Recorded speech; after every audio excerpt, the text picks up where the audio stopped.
Vérifiez ce que vous avez à côté. Très bien, merci. Alors, au nom que nous invitons respectueusement, le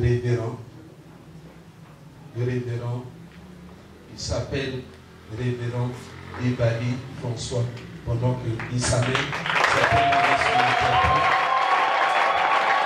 Acclame, joie, acclame et acclame encore.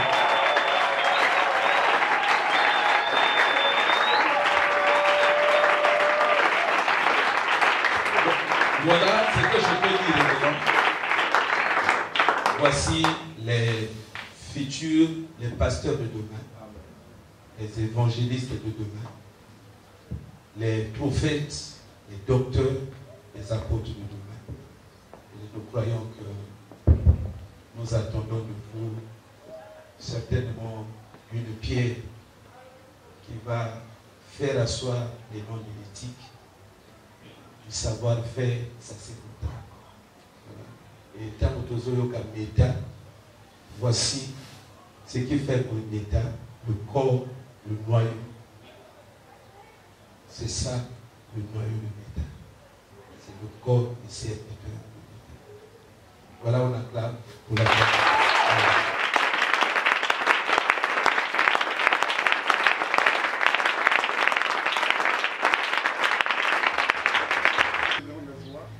Natondi na esengo. Je ne sais même pas quoi dire. Na yebite nini na koki koloba. Amen. Amen. Je crois que Dieu bénisse le pasteur. Na bate tenzambe apambola mobati le pasteur.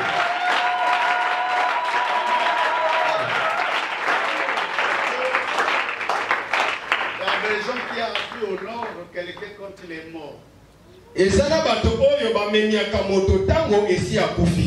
Quelqu'un déjà mort. Moto esi akufi. On est en train de vénérer ses bonnes œuvres. Bakomi kotombela sikoyo misala na ye ya bolamu. Peu de personnes honorent quelqu'un quand il est vivant. Mwanda boya bato oyo bameniaka moto tango azali na ino na bomoi. Parce que le soit béni. Mobati lipati zamba pambola yo. Zamba pambola yo.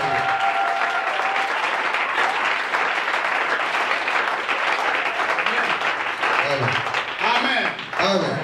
Vous pouvez vous asseoir. Bokoki kofana. Je n'ai pas de commentaire à faire. Nazara baloba kobakisa lisusu te. Je suis venu pour vous donner une formation. Nayi mpona kopesa bino malakisi. Parce que Jésus lui-même fut un bon formateur. Pote Yesu ye moko azalaka molakisi malamu. L'Église ne doit pas seulement évoluer avec les prédications, avec les exhortations. L'Église peut s'asseoir bonnement lorsque les gens sont bien enseignés. Église esengeli te umelaka na mateya ntope na balilendisi kasi église esengeli mpe elakisama malamu. Lorsque les gens sont bien enseignés, tango bato balakisami malamu, on évitera les dérapages. Bongo tokoboya oyo etali bobongi nzela. On évitera les déviations doctrinales. Tokoboya oyo etali kobima libanda na maloba. On évitera la rébellion. Tokoboya oyo etali botombo. On évitera beaucoup de cas. Tokoboya makambo ebele ya mabe. Donc voilà, le Seigneur lui a mis à cœur. Je ne l'ai jamais demandé de venir prêcher dans son église. Kono atina motema ya mobateli abenga na sengaka ndingisa tete na ko teya na église na. Comme chaque chose a un temps. Lokola likambo na likambo eza na tango na Un yango. enfant qui est beaucoup attaché à moi. Azali penza mobateli akangami mingi na papa na ye. Utakala. Depuis très longtemps. Utakala. Il est beaucoup attaché à moi. Akangami mingi na papa na ye. Et il me soutient financièrement. Mpe asungaka ye na mosolo. Je lui ai jamais dit, fais-moi ceci. Asenga ete osalelanga boyi. Rien. Te. Ce que lui-même il vient de vous expliquer, Oyo ye moka uti koloba wa. c'est ce qu'il fait. Ezali oyo asalaka. Même le jour où il parle du premier, j'étais surpris. Je dis, mais tu vas venir ici comment? Ate mokolo wana oyo bakangaki bato na bandako mobatela okokoma wa ndenge nini. C'est pas possible, tu vas venir comment? Ndenge nini okosala mpo okoma. Et Quelques heures après, je le vois surgir. Si madame tango, na moni abimiwana. On commençait à rire là où j'ai embrassé tout ça. Et babandi ko se camper ba yambali. Dieu est merveilleux. Zamba zamala. Il faut être reconnaissant dans ta vie. Et sengeli ko zana litondi to ko yeba bolamo basala bomo. N'oublie pas les bienfaits. Comment ça te bolamo basala yo? L'ingratitude paye très mal. Ko zanga litondi efuta kamabe. Il faut être reconnaissant. Yeba bolamo mo basala yo. Ça c'est une marque de reconnaissance. Wane zali litono mo ya ko yeba bolamo basala yo. J'étais venu ici seulement pour son mariage. Ayaka kia waka pona libala na ye. Venir son mariage c'est tout. Pona kopambola libala na ye. Et aujourd'hui je me retrouve là. Pe lelo tala azali suswa. Comme la Bible le dit bien chaque chose à un temps. Lokola Biblia lobi likambo na likameza na tango na yango. Amen. Amen. Je vais vous dire ceci. Na sepeli ko bana bino boy. Je suis venu enseigner. Na yi ko lakisa. Je ne suis pas venu prêcher. Na yi ko teya te.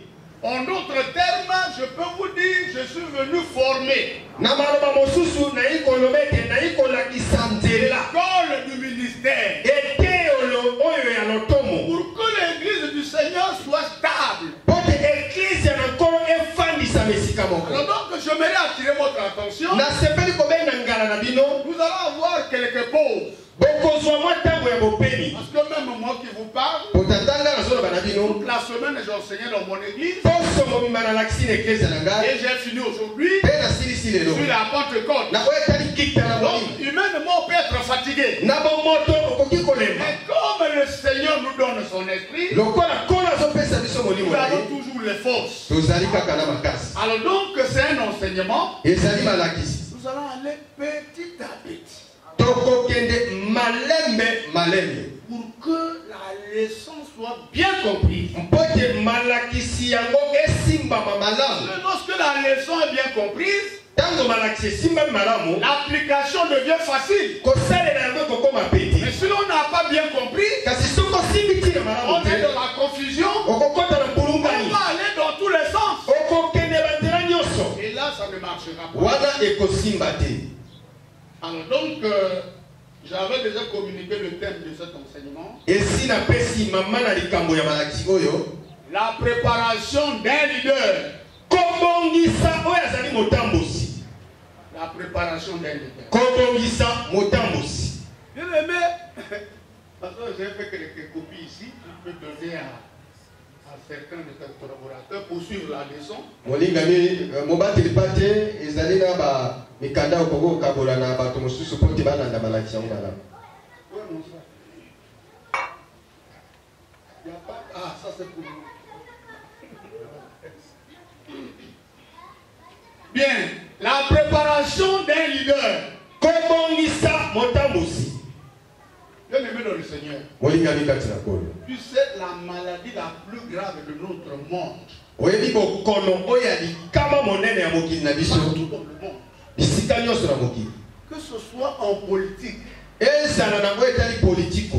Que ce soit dans d'autres domaines. Ezala na makambo mosusu. C'est le manque de vrais leaders. Ezali kozanga batambusi ya solo. Le monde souffre aujourd'hui. Mokili ezomona pasi lelo. Il n'y a pas de bons leaders. Pote batambusi ya solo baza te. Parce que quand on est un leader, Pote tango oza motambusi. on est leader pour les autres. Oza motambusi mpona bamosusu. C'est-à-dire qu'on s'investit dans la vie des autres. Elikoloba ozosala na bomoi ya bato mosusu. Alléluia. C'est ça le leader. Wana nde Le motambusi. leader, c'est un conducteur. Motambusi azali moto azolakisa C'est nzela. quelqu'un qui conduit les autres. Azokomema bamosusu na nzela. Il n'est pas un tyrannique. Azali moto ya Mais bibengabenga il te. conduit par son exemple. Esengeli kotambusama na ndakisa na ye. Vous voyez votre pasteur en train de témoigner que je suis humble. C'est ce qu'il a vu en moi. Omoni yo mobateli pati azoloba ete papa aza na komikiti eza oyo amoni kati na ye. Et il est en train de suivre ça. Mpe azolanda yango. Voyez-vous, c'est comme ça le leadership. Ezali bongo nde botambusi. Donc l'église aussi aujourd'hui, Eglise ya mpe lelo l'église souffre parce qu'il n'y a pas de bons leaders. ezotala pasi mpo ete batambusi ya solo bazali te. L'église est malade Eglise eza na bokono parce qu'il n'y a pas de leaders. mpo ete batambusi bazali te. Bons leaders Batambusi ya solo qui peuvent aider les autres. oyo bakoki kosunga basusu. Parce que le leader, c'est celui qui attire les autres. Po ete motambusi azali oyo azobenda bamosusu. Une personne où les autres sont en train de suivre ses pas. Moto oyo bato mosusu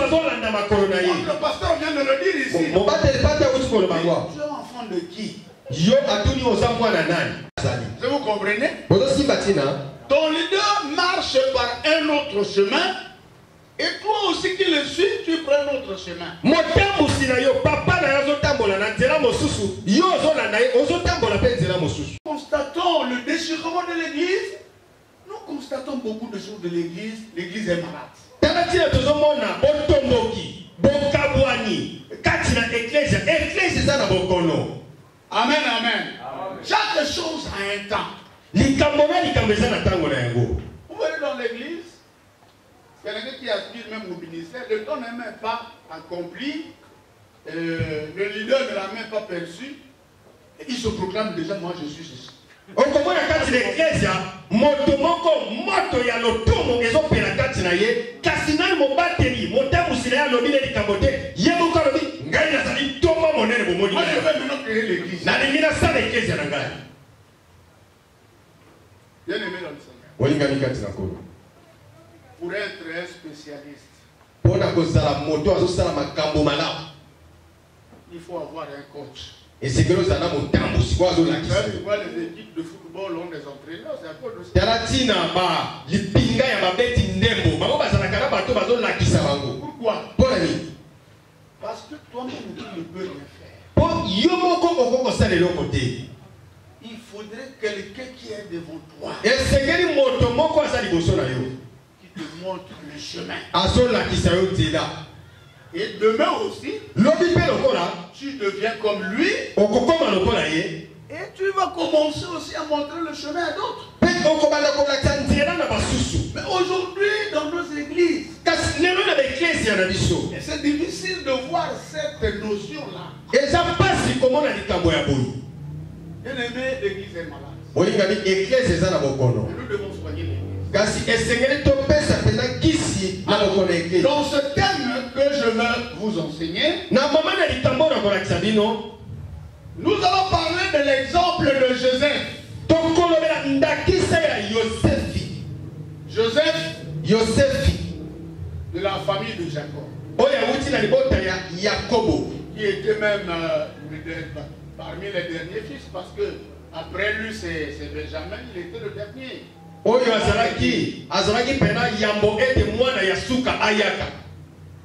Le nom Joseph veut dire l'ajout, Kombo Yosef elingi koloba kobakisa, le surcroît kolekela lisusu ou le surplus. to eloko mosusu ebakisami. Dans la vie de Joseph, Na bomoi ya Josefi, nous constatons que ce jeune homme a commencé à dominer sur ses frères, tomonaki ete elenge oyo akomi kokonza likolo na bandeko na ye ya mibali. parce qu'il y avait un signe extérieur. Po ete ezalaki na elembo moko na kati. Et ce signe extérieur, Bongo elembo wana oyo emotisabaki parce que son papa ezali mpo papa na ye lui a cousu une tunique multicolore. atongelaki elamba oyo ezalaki na balangi ebele. Ce qu'il n'avait même pas fait pour le premier fils. Ezali oyo asalaki ata mpo na mwana liboso te. Que ce signe extérieur Bongo elembo wana etalisamaki libanda témoignait déjà ebali kotatola que Joseph était un futur leader sur les autres. ete Yosefi azalaki motambusi ya lobi likolo na bamosusu. Et bien plus tard, Mpe likolo epusanaki Joseph sera revêtu d'une autre tunique tala Yosefi akolatisama na elamba qui mosusu avait plus de valeur. oyo ezalaki na bamituya ebele. La tunique qui lui a été portée, qui lui a été fait porter par le roi Bongo elamba oyo elatisemelaki ye epa na nkumu en Égypte. kuna na Yipito. C'était l'habit des princes. Ezalaki elamba ya mwana mokonzi. Dans la famille de Joseph, Nzoka na libota ya Yosefi, papa lui a donné papa apesaki ye un habit multicolore. elamba oyo ezalaki na balangi ebele. Ça témoignait déjà que Joseph était un futur leader. Yango bali kolakisa ete Yosefi azali motambusi ya lobi.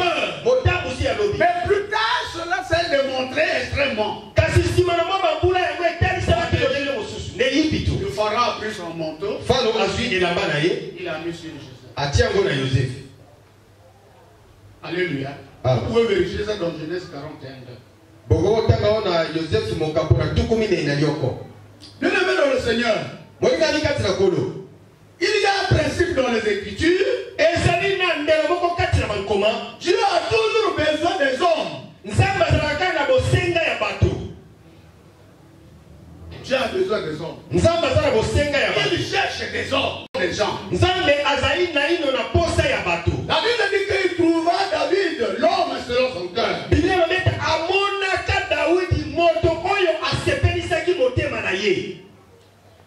Prenons Ézéchiel. Beaucoup à cause du temps, il y a d'autres passages que je vais simplement citer.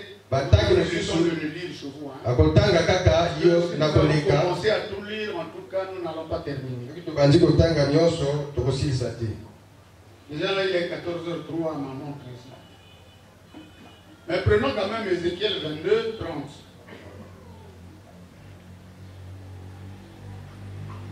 Celui qui trouve, il va lire. Ézéchiel 22, 30. Je ne le détruise pas. Mais je n'en trouve point.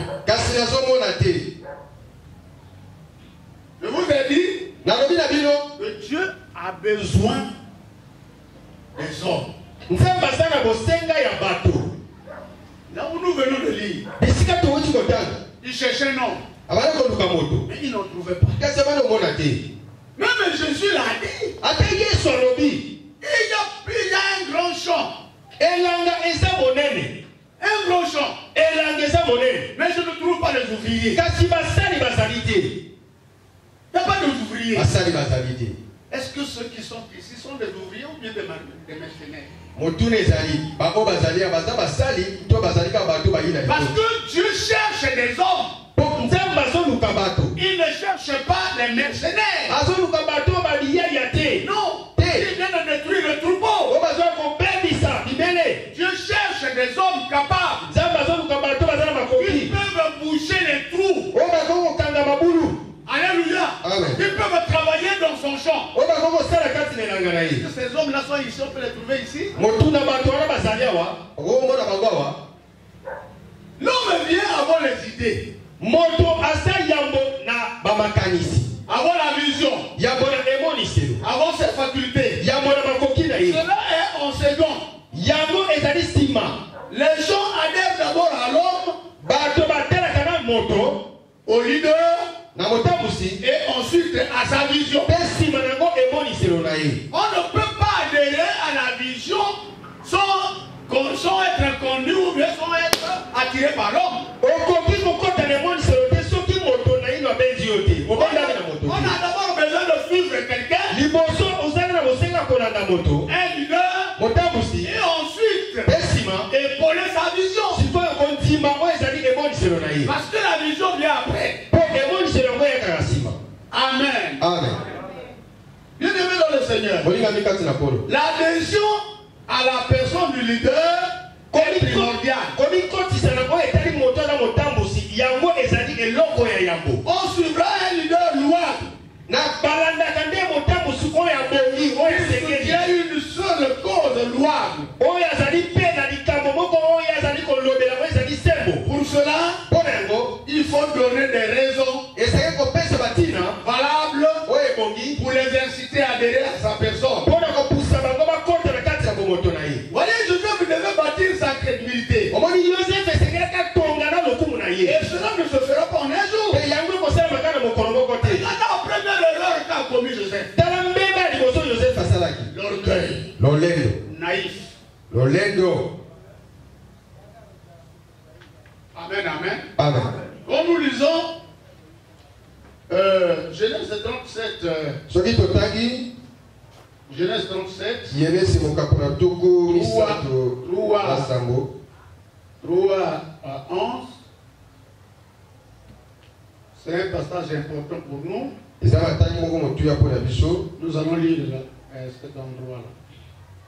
À partir de 3, Genèse 37, 3 à 11. Israël aimait Joseph plus que tous les autres fils, parce qu'il l'avait eu dans sa vieillesse.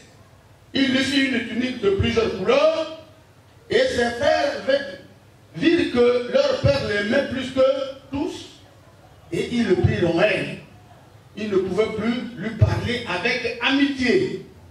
Joseph a eu un songe. Et il le raconta à ses frères qu'il haïssait encore davantage. Il leur dit, écoutez donc ce songe que j'ai eu. Nous étions alliés des herbes au milieu des champs, et voici ma gerbe se leva et se tint debout. Et vos gerbes l'entouraient et se prosternèrent devant elle. Ses frères lui dirent, est-ce que tu régneras sur nous? Est-ce que tu nous gouverneras? Et il haït encore davantage à cause de ses songes, à cause de ses paroles. Il y eut encore un autre songe. Il le raconta à ses frères et dit, j'ai eu un songe. Voici le soleil et la lune et les 11 étoiles se prosternaient devant moi. Et il le raconta à son père et à ses frères. Son père le réprimanda et lui dit, que signifie ce songe que tu as eu? Faut-il que nous venions, moi, ta mère, tes frères, nous prosterner en terre devant toi? Ses frères eurent encore l'envie contre lui, mais son père garda le souvenir de ces choses. Amen. Amen. La première erreur que Joseph avait commise, il était un adolescent naïf et orgueilleux. Qui ne sait pas garder les révélations divines. D'où naîtra la jalousie de ses frères, qui se transforma en haine. Bien aimé dans le Seigneur, il y a certaines choses qui vaut mieux d'être gardées. Alléluia. Même le monde nous enseigne que toutes les vérités ne sont pas bonnes à dire. Regardez Joseph. Ses rêves lui ont provoqué des problèmes. Parce qu'il n'a pas su garder le secret. Beaucoup de gens ont été dépouillés à cause de ce que lui-même est allé rapporter. Lui-même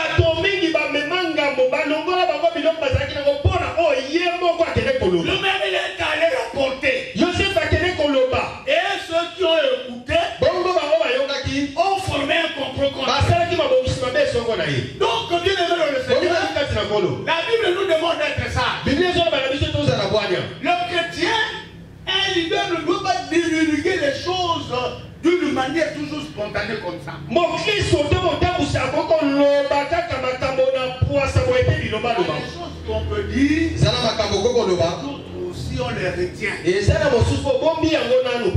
Ce que tu vas aller dire là, tu connais leur état d'âme, hein? Alléluia. Est-ce que tu connais leur état d'âme? Ce sont les mêmes qui vont te détruire.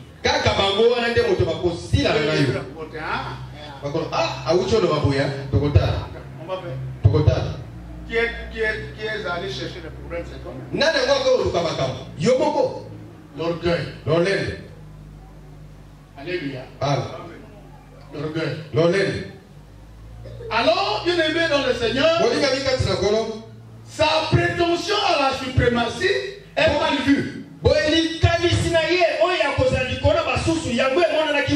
Pourtant, Ruben, qui était le premier fils, c'est lui qui avait le droit. Amen, amen. Mais Ruben a tout perdu à cause de son péché. Alléluia. Amen. Le péché, c'est une vilaine chose. Hein? Parce que Ruben, il est le premier fils de Jacob. Il est allé coucher avec la femme de son père. Cette grâce doit être pour lui. Pensez à son cadet. Donc, un leader ne doit pas regarder ailleurs, mais il faut plus regarder soi-même. C'est-à-dire examiner ta vie. Parce que le leader, lui, il prêche par l'exemple. Ruben a perdu à cause du péché. Alléluia. Hein? 35, 22, si vous voulez lire là.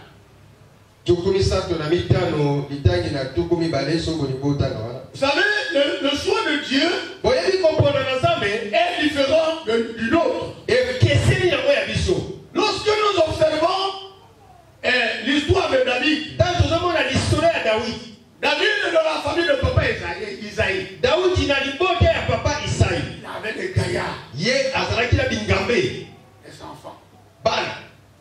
Mais quand Dieu voulait oindre un roi, alléluia. Amen. Vous savez, bon, moi je ne comprenais pas ce papa. Il avait de grands garçons. Mais il prend un gamin,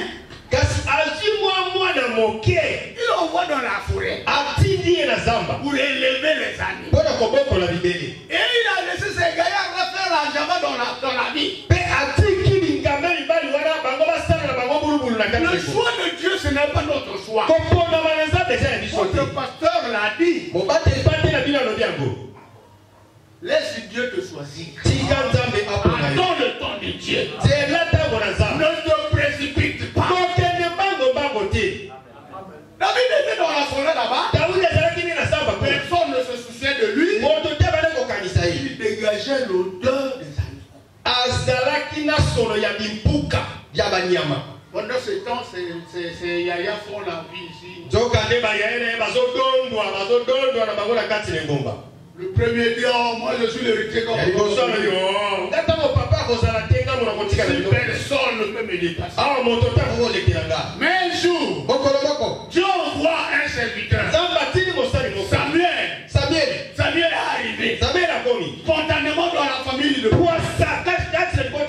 il lui a dû poser la question. Dieu m'a envoyé chez toi.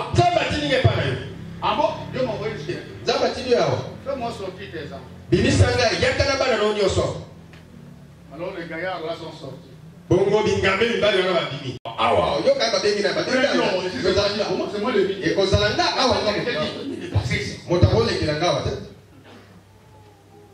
Samuel a commencé à les observer. Commencez à les observer. Dieu lui dit, celui que je cherche n'est pas ici. Regardez.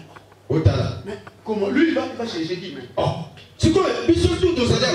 Nous sommes les premiers. Nous sommes les aînés. Chez Dieu, il n'y a pas d'aîné, il n'y a pas de cadet.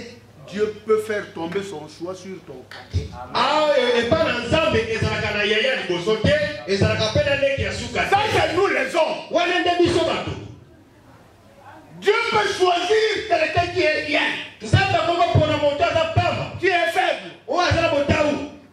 Et le monsieur va lui dire, papa, tous tes enfants, c'est fini ça.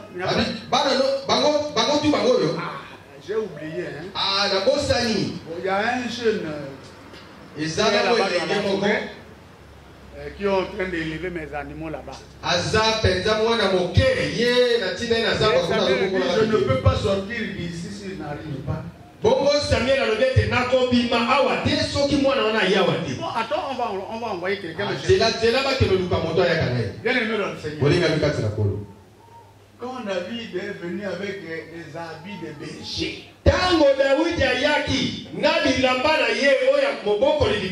regarde ses grands frères.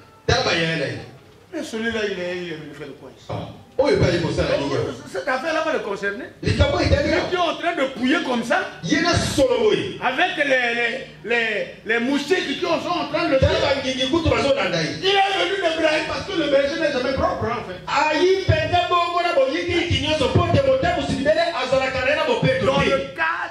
Dans le concept agricole ou de l'élevage. Je ne parle pas du contexte de l'église. Alléluia. Parce que le berger de l'église.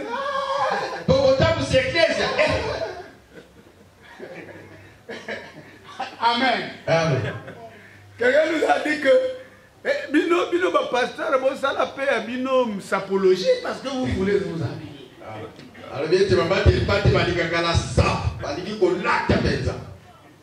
Alléluia. Mais quand on est béni, on fait quoi? Il doit s'habiller. Alors le petit est sorti, tout débraillé.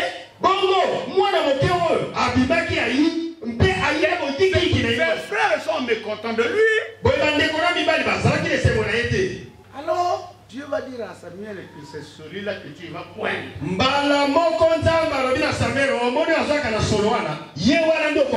Le choix de Dieu n'est pas notre choix. Jacob avait plusieurs enfants. Mais Dieu a mis le cachet sur Jésus. C'était l'avant-dernier. Non, Joseph était l'avant-dernier. Alléluia. Amen. Donc, le choix de Dieu n'est pas notre choix. Alléluia. Amen. Franchement, votre pasteur,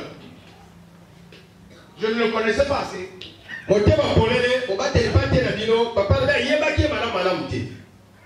C'est les autres même qui m'ont dit qu'il y a un frère là-bas qui est bouillon, tout ça.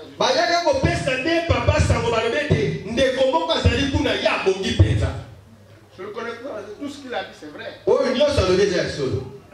Tout ce qui brille n'est pas seulement l'or. Les choses que nous négligeons, ce sont les choses que Dieu pointe. Mais les gens, même moi j'avais des doutes, je dis, les frères, vous êtes sûrs que ce que vous dites ça c'est vrai? Tout petit kayak comme église à Koka. Non, c'est un frère. Alléluia. Laisse les gens témoigner pour toi. Laisse les gens témoigner pour toi. Comment on va des marcheurs au pasteur? Des marcheurs. Alléluia. Beaucoup de pasteurs que nous voyons aujourd'hui fabriquer les églises là n'ont pas la vocation. Je ne le connaissais pas. Je ne le connaissais pas. Même les autres m'ont rapporté le témoignage. Ils m'ont convaincu.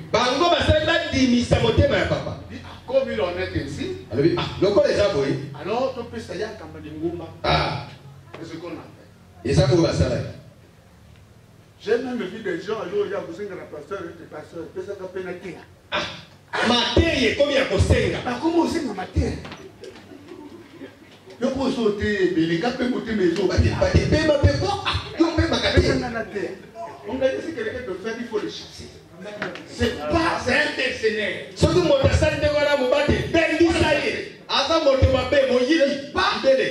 mercenaire. Il va te détruire.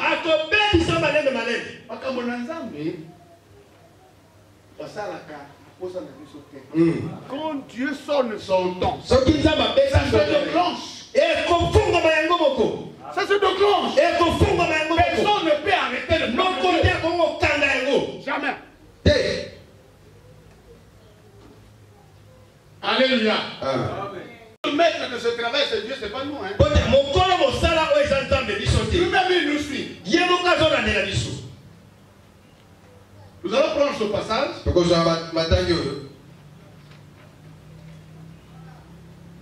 Deutéronome 1:28 et 2:8. Je vais avoir aussi les frères qui vont m'aider à lire. Deutéronome 1, chapitre 1, le verset 28. Et 2, le verset 8. Deutéronome 1:28. Il est dit ceci. Où monterions-nous?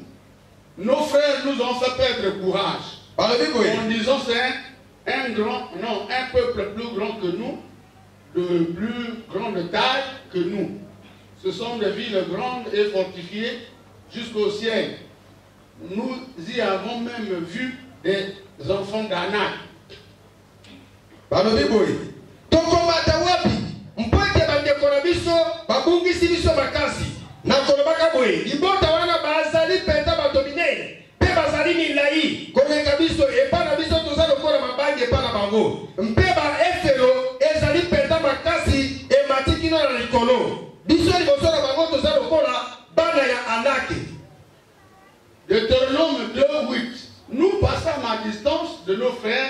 les enfants des eaux, qui habitent en Séir et à distance du chemin de la plaine des lacs et de Etchol, Geber. Puis nous tournâmes et nous prîmes la direction du désert de Moab.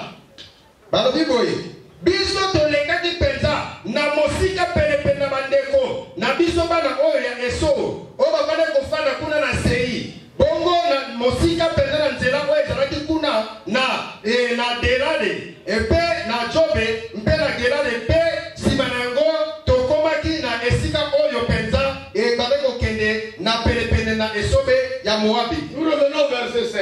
Tozongi na litangi oyo ya mitano. Ne les attaquez pas, car je ne vous donnerai dans ce pays, dans leur pays, pas même pas de quoi poser la plante de vos pieds. J'ai donné la montagne de Séir en propriété à Esso.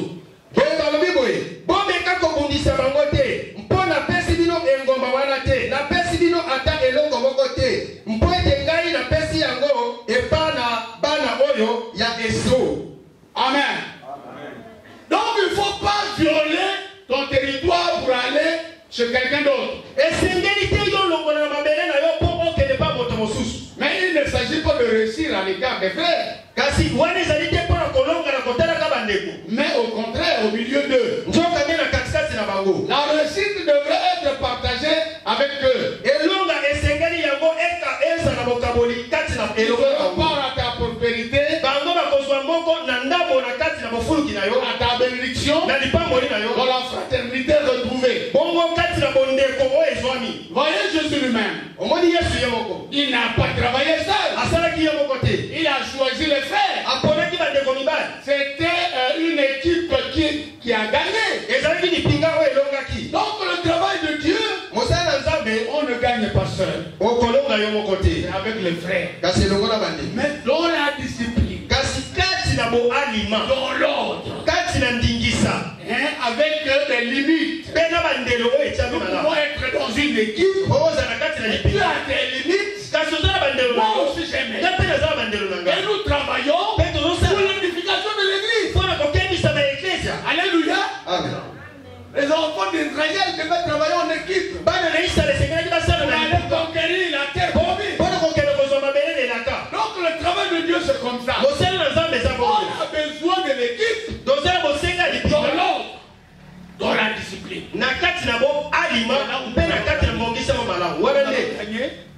Et Dieu va être glorifié. Alléluia. Si tu veux faire le cavalier seul, tu vas pas réussir. Tu vas souffrir. Voilà pourquoi une démarche vers les frères était nécessaire. Joseph devait aller vers ses frères. Il a dit à son père, je l'accepte. Mais voici. Cette expression est placée entre Pharaon et entre le mot frère et vient.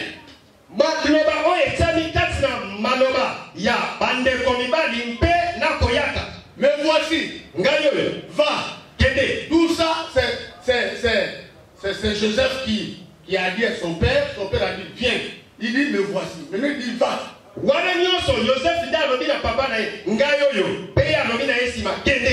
Alors il connaissait la volonté de son père. Il était disponible. Il est prêt. Car l'amour pour son père est plus. Si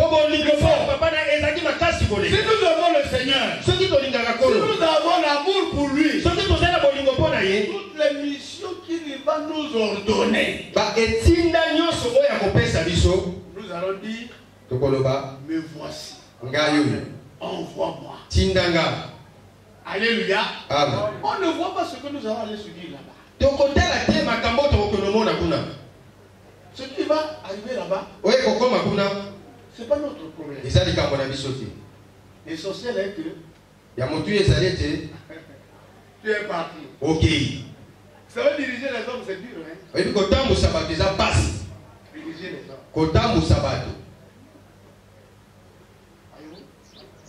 Moi, j'ai assez d'expérience pour le leadership des hommes. Mon bâti les gens vont sous qui s'alignent dans eux et t'allez faire un temps pour ça. Même certains de nos pasteurs nous disaient, Bango va vendre va chez moi na Brazzaville, na l'église, na Mbongo, bazo utile baninga na zamba. Ah, baba te pate mosu baba na koloba. Ndenge papa lobi wana. Batina ba mosu na zamba ba ba fandi na bango kuna bazolia na kati ngo. Amen. Est-ce que ça c'est un langage d'un bon leader? Wana za maloba ya motambo si ya solo. Yo lingoli ya nesiko yo konite. Hein? Non na tuni yo. Moduna. Elanga modomo sous a koni. Amoni passe. Anyokomi. Yo lingoli aka ofando ba no lia kumebinga.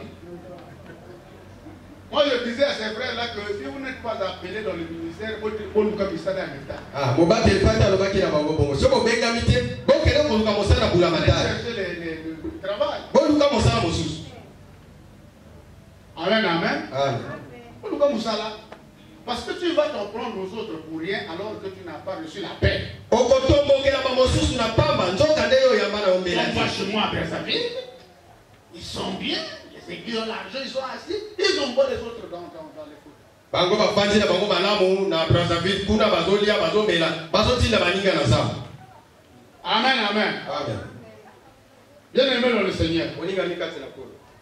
Si vous aimez le Père, Soko ni papa, il faut être disponible pour ses missions. et c'est que on bongisa mapona betinda na yi. Car on ne sait pas jusqu'à où une telle parole peut nous mener. Oyebite kilo bisikani liloba boye koko memayo. Alléluia. Amen. Le Père dit, j'ai besoin Papa dinazana bosenga. d'aller créer une église à Sonké. Na kokene kokele eklesia boko kuna na swanke. Une parole de connaissance est sortie à l'église. Liloba moko boye ya boyende bimi eklesia. Alors, le pasteur Longagnan voit un frère qui est chauffé ici. Mobate pate. Frère Jean-Pierre, mission wana yo motogoki. Irish alobi Yohane Petero yo motozo keletinda. Alors, frère Agoti, Somi. Bumoni. Bato bazali ebele ya kolinga pona nini. Alléluia. Abandi kosala faufilage. Kota bima. Pona kubelisa lingomba. Eso obenga bi wo benga mite. Mais ce que vous avez leader terre, excusez-moi hein. Vous avez leader terre, c'est pas la peine de le commander oui.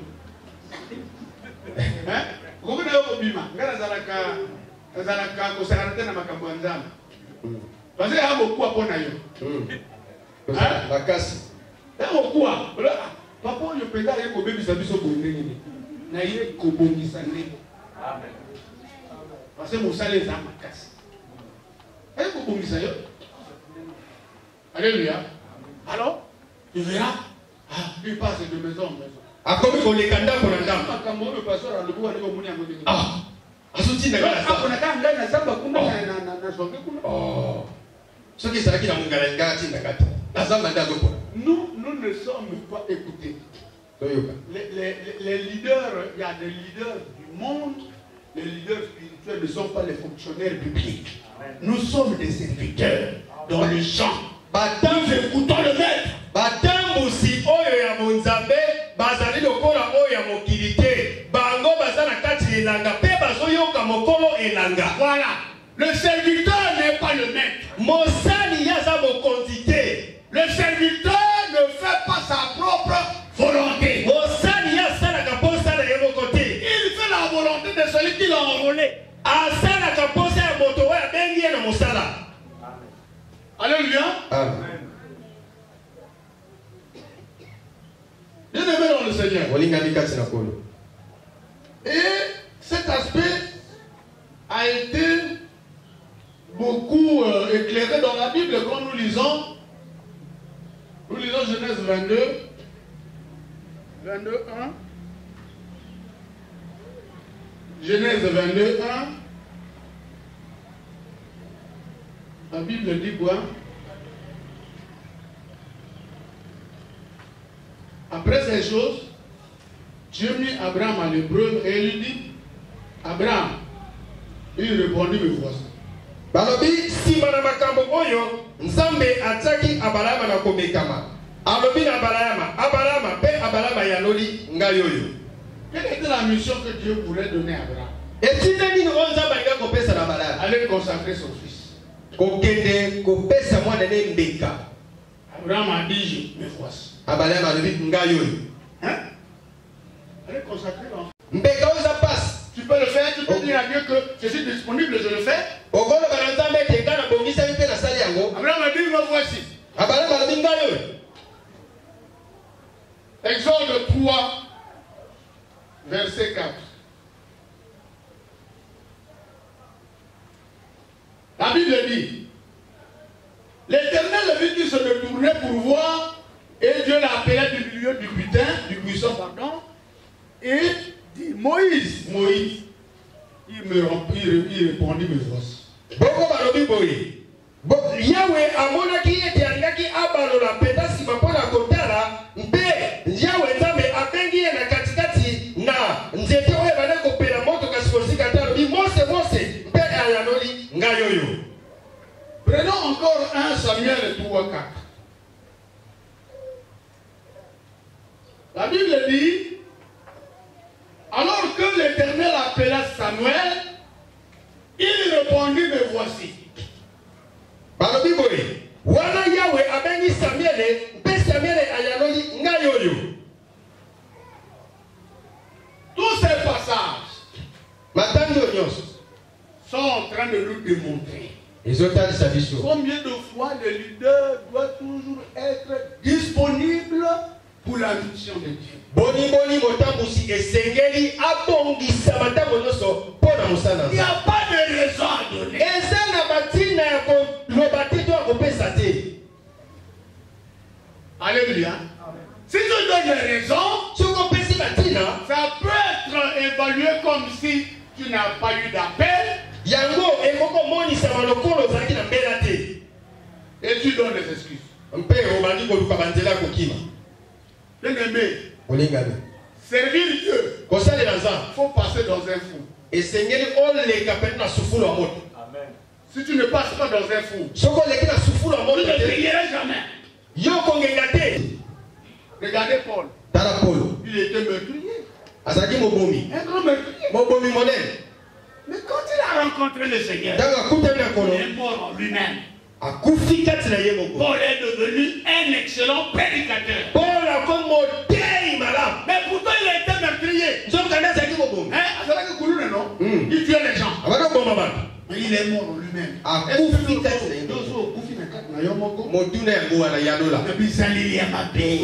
Conduite à ma paix. Pour connaître tout le mananzo, c'est ça, il faut mourir. Pour pouvoir servir le Seigneur. Voilà pourquoi, sans la mort, nous n'avons pas de succès. Il veut gagner le cœur. Le cœur de ses frères. Il veut gagner la paix de ses frères. Si les bergers ne sont pas en paix, si les leaders ne sont pas en paix, l'église peut l'être. Alléluia. Vous êtes dans les leaders, non? Si vous n'avez pas la paix entre vous, vous pensez que l'église n'a pas avoir la paix? Dans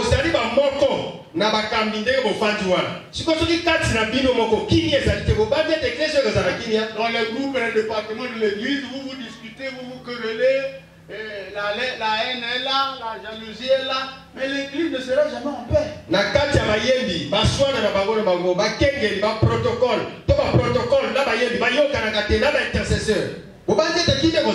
Il n'y aura pas de paix. Mais l'église doit être une église de paix. Bien aimé dans le Seigneur, nous devons entretenir la paix dans l'église. 37 et 16. 37 et 16. Genèse. 37, 16. Joseph répondit, je cherche mes frères. Dis-moi, je prie. Où ils vont perdre leur troupeau. Joseph ayanoli. Nason kabande konanga mibali. Loba na ngai na bondeli yo. Bisika nini bango bazali koboko na bibele. Malgré le fait qu'il avait constaté que ses frères n'étaient plus d'accord avec lui, mais il est allé les chercher.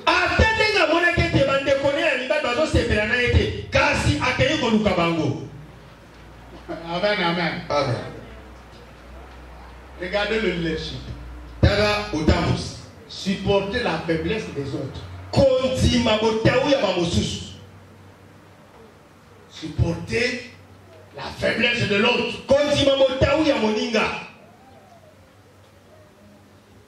Ses frères n'étaient plus d'accord avec lui. Et il le connaissait très bien. Il est allé les chercher. Parfois il nous arrive. Les gens sont partis de l'église. Avant, nous n'avons pas ce cœur d'amour pour aller les chercher.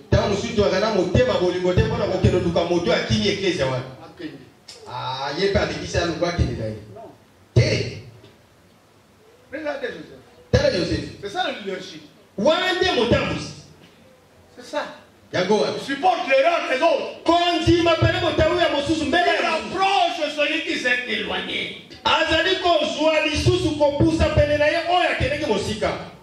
C'est ça l'attitude d'un leader.